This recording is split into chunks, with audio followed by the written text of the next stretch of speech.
who betrayed Christ, that's the one that hung on that cross. But there is evidence he was on the cross. Oh, there was someone on that cross, but it was not Christ.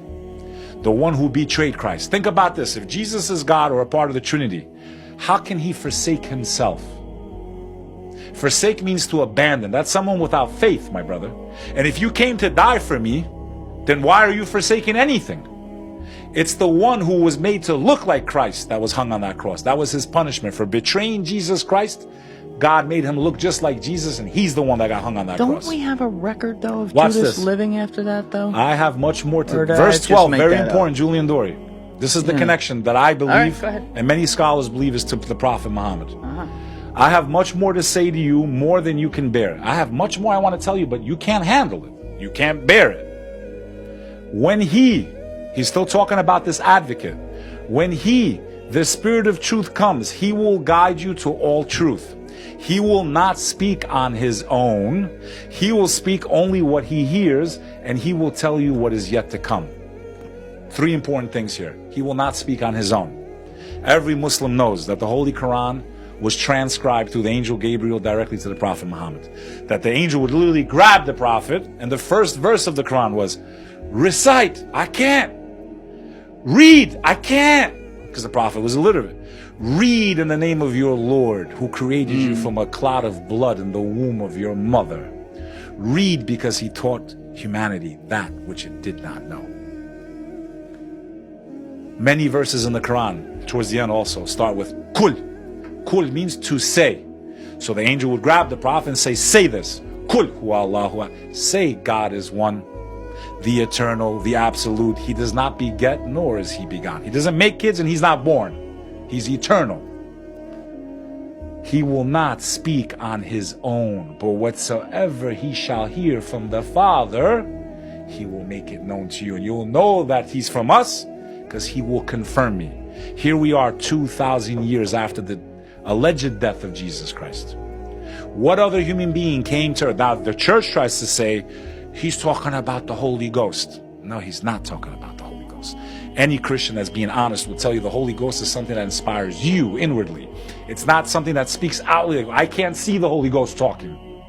The Holy Ghost can inspire me and I say something, but I'm not going to see the Holy Ghost preaching out in the open. I'll see it through another person.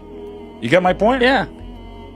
He's clearly describing someone that will come after him, Like a person. that will be transcribed to communicate what's coming next, which will tell of end times, and which will do what? Confirm him.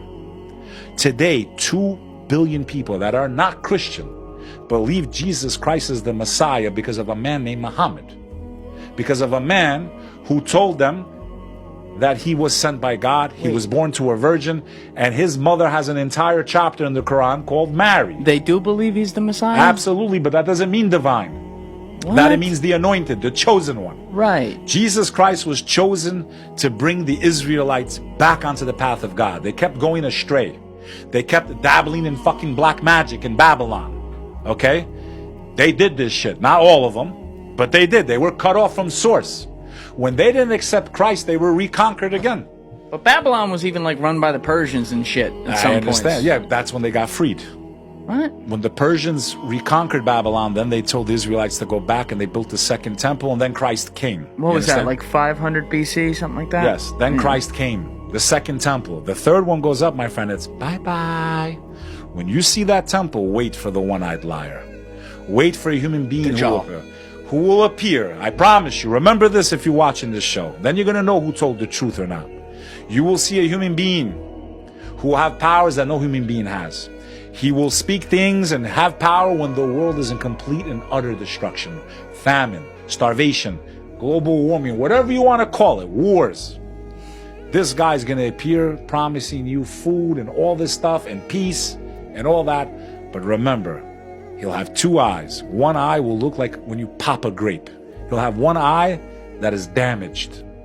He will be the one-eyed liar, the false Messiah, because the only true Messiah is Jesus Christ.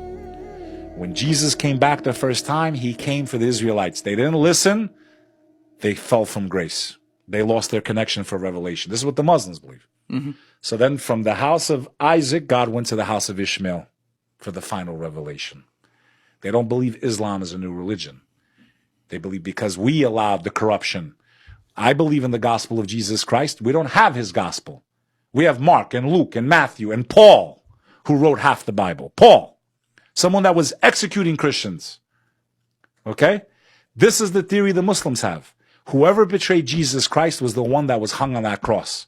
How can you forsake yourself? If you're a Christian, ask yourself, how can you forsake yourself if you're God? And a God doesn't pray. A God gets prayed to. So who's Christ praying to in Matthew 26? Pull it up. But this is not what we were going to talk about today.